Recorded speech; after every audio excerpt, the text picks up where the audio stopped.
Apakah nanti itu kalau dikaitkan dengan Gibran, apakah bisa ada korelasi nanti istilahnya, kalau menurut teori siklus kan biasanya kan berulang, berputar, akan terjadi lagi berapa ratus tahun lagi.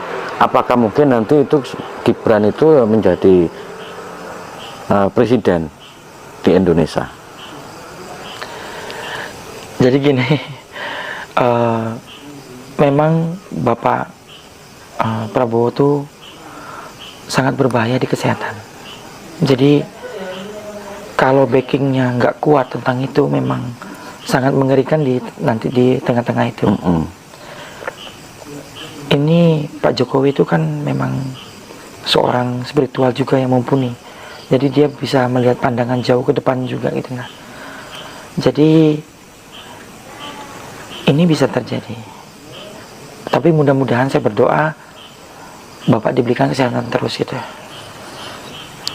Dari kumpulan para spiritualis itu apakah ada usaha atau upaya kumpul bareng, berdoa bareng, biar nanti Pak Prabowo itu bisa istilahnya menjalankan tugasnya dengan lancar dan aman sampai selesai periode 5 tahun itu? Ini sekedar untuk berita ya. Sebenarnya banyak sekali spiritualis yang loyal, yang benar-benar setia sama Pak Prabowo, itu sedang bergerak di bawah tanah. Mereka berdoa, mereka naikkan apa, itu banyak.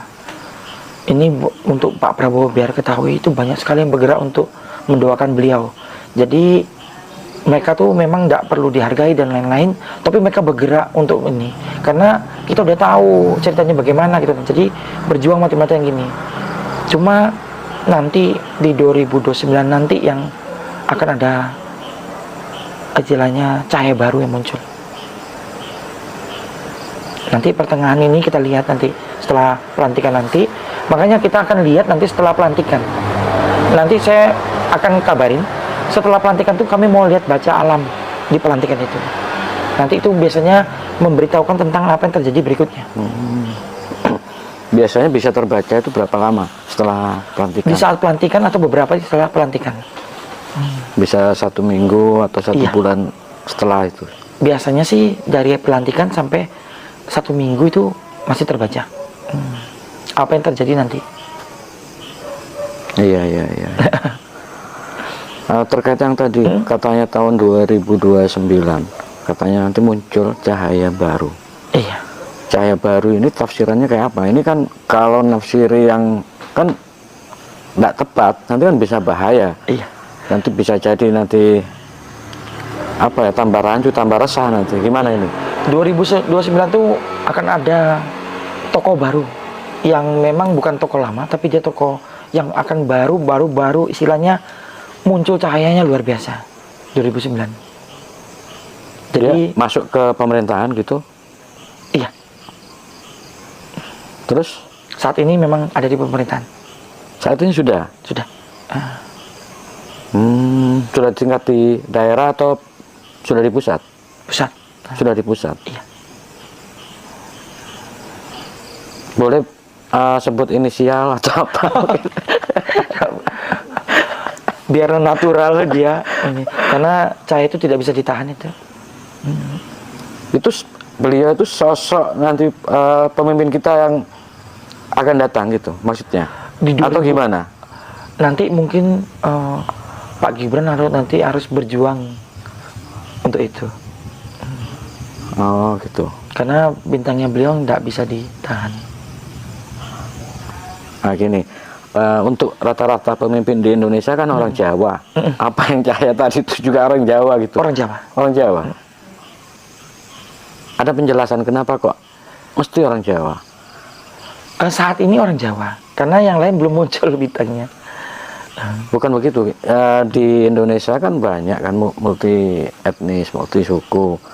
Memang mayoritas 40% itu kan orang Jawa.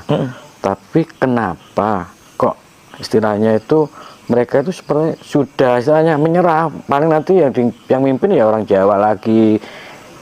Para politisi senior juga bilang oh nanti yang jadi presiden jelas orang Jawa lagi gitu. Iya, karena begini Pak, pamor dari kerajaan Jawa ini sampai sekarang masih ada. Misalnya masih ada 2 kerajaan di Jawa ini. Mataram Islam 1 tapi terpecah menjadi 2. Kalau kita bahas tentang kemerdekaan, peran mereka sangat besar. Jadi itu penyebab kenapa munculnya bibit pemimpin baru di tanah Jawa. Karena kebanyakan ada daerah-daerah walaupun jauh itu daerah pemimpin. Jadi memang itu menelurkan seorang pemimpin. Kalau tidak ada daerah pemimpin ya tidak bisa. Tapi ada juga darah dari orang yang memang mumpuni. Misalnya Pak Jokowi itu memang kan kakeknya memang orang hebat. Maksudnya punya kemampuan, tirakatnya tinggi, spiritualnya bagus. Jadi Pak Jokowi layak masuk di situ. Nah, untuk yang berikutnya ini kita nggak tahu kalau Pak Gibran mengubah polanya dia, mulai dia laku seperti bapaknya, mungkin bisa terjadi di pertengahan dia mengalami suatu anugerah yang besar. Cuma kalau alami, memang bintang ini akan muncul dari ada tokoh lain yang kuat Membackup. Nah, ada bintang yang memang alami muncul untuk satu orang tokoh lagi gitu. Nah, tapi kalau Pak Gibran nanti mau seperti bapaknya, dia melakukan ritual, tirakat, puasanya bagus, mulai mencari tentang jalan itu, menjemput wahyu, mungkin bisa terjadi perubahan kalau beliau mau. Jadi wahyu itu ya harus dijemput gitu. Kalau wahyu itu tidak turun langsung. Apakah itu karena istilahnya pusat pemerintahan ada di Jawa, di Jakarta? Apakah nanti misalnya jadi pindah di IKN, apakah tetap seperti mitos presiden itu orang Jawa tetap akan berlaku? Nah, itu nanti begitu pindah ke IKN, kemungkinan akan ada pergeseran. Tapi tidak di generasi yang mungkin beberapa generasi berikutnya. Tidak di generasi yang maksudnya nanti 2029 atau 2000 itu masih dekat belum. Nanti di generasi berikutnya bisa. Karena pusat itu harus berpusat dulu ke sana. Jadi nginduk ke sana dulu, baru nanti bisa nyebar semua. Selama ini kan di tanah Jawa. Jadi sebenarnya sih dipindahnya ke IKN itu bagus juga. Jadi pamor kekuatan dari pemerintah itu bisa kekuatan dari yang jaga pindah ke sana. Indonesia ini kan sebenarnya ada penjaganya banyak. Yang jaga pindah ke sana, segala pindah ke sana, ya bisa berubah. Jadi Indonesia ini bukan Jawa lagi, bukan Jawa saja. Ya mungkin Pak Jokowi maksudnya gitu, biar tidak egosentris gitu. Nah, makanya ditaruh di Kalimantan biar agak imbang, nggak melulu punyanya orang Jawa gitu. Jujur Pak ya, Pak Jokowi ini orang hebat. Dia bisa pandang jauh. Jadi ritual awal di IKN yang dia lakukan dengan mengumpulkan tanah semua, air semua disatuin, itu benar-benar luar biasa. Jadi nanti Indonesia itu ya satu, bukan Jawa aja. Jadi ritual itu banyak arti yang dia lakukan itu.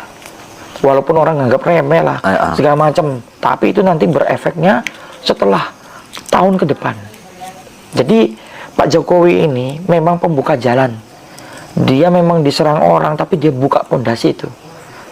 Nanti orang akan tahu setelah ngalami di tahun ke depan, Pak Jokowi. Sekarang ini memang dia dihina, dicaci ya memang gitu. Tapi dia buka pondasi bagus, gitu. Ya memang pembuka jalannya seperti itu.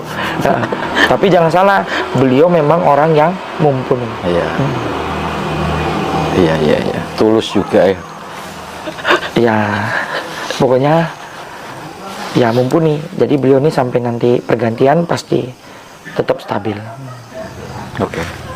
Terkait tadi ceritanya Kanjeng Budi bahwa kemerdekaan kita ya, Republik Indonesia itu ada istilahnya jeripaya jasanya dari pihak keraton tadi itu ya.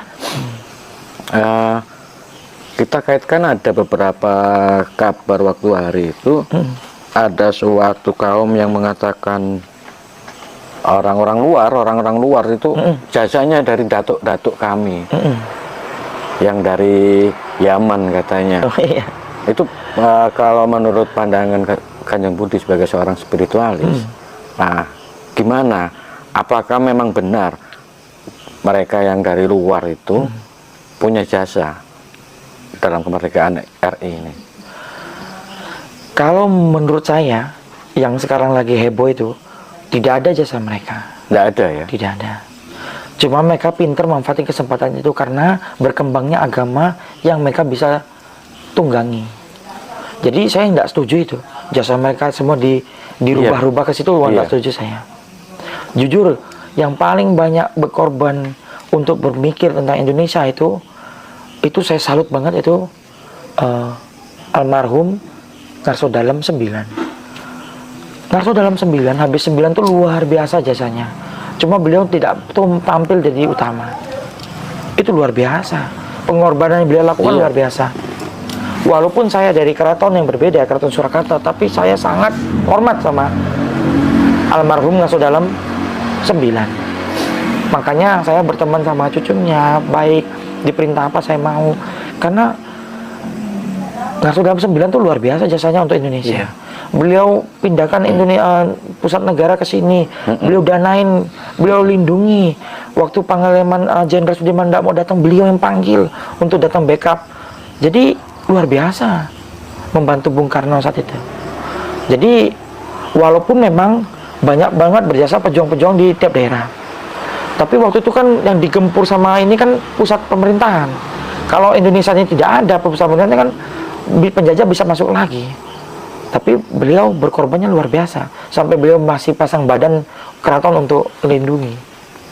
Ya. Berarti klaim dari mereka yang para imigran itu berarti terbukti tidak benar berarti ya? Saya bilang tidak benar. Saya berani katakan itu tidak benar. Karena gimana ya?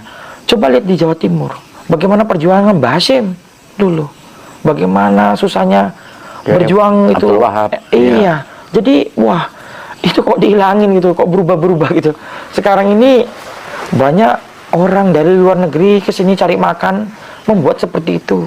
Susah bener jadinya. Mereka mau merubah tatanan gitu ya? Ini yang lagi hebohnya ini kan soal kasus tentang perubahan nama makam. Ah ya, itu Pangeran siapa? Sumodiningrat, KRT Sumodiningrat diganti Al-Habsyi atau apa itu? Al-Asegaf atau apa? Iya, jadi itu yang bikin sejarah Indonesia itu jadinya berantakan. Klaim sepihak. Jadi ada dua negara yang mati-matian klaim Indonesia ini. Agama yang dari arah matahari terbit itu timur sana, negara yang dari India sana. Selalu ikut campur dalam sejarah Indonesia.